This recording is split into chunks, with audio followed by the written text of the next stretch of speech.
Websites అన్ని ఇప్పుడు irrigation ఉంది. ఈ ఇరిగేషన్ ఒక వెబ్సైట్ ఓపెన్ చేస్తాం.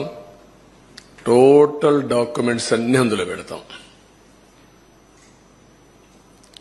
ఎందుకంటే ఒక అలవాటు అయిపోయింది.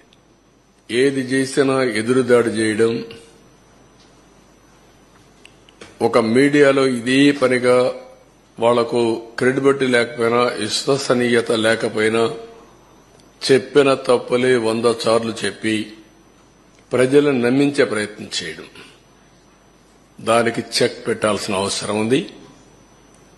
దానికోసమే ఈరోజు మా ప్రయత్నం. తప్పకుండా ఎప్పటికప్పుడు వాళ్ళు చెప్పినట్టన్నిటికీ కూడా ప్రజలే సమాధానం చెప్పే విధంగా ప్రజా చైతన్యాన్ని తీసుకొస్తాం. ఇప్పుడు ఫస్ట్ తీసుకున్న పేపర్ మేము చూస్తే 2 భాగాలున్నాయి. కానీ మొదటి భాగం పోలవరం, రెండోది ఇరిగేషన్ ప్రాజెక్ట్స్, సాగునీటి ప్రాజెక్టులు.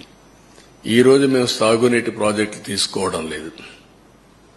ఆంధ్రప్రదేశ్ రాష్ట్రానికి సాగునీటి ప్రాజెక్టుల అవసరం చాలా ఉంది.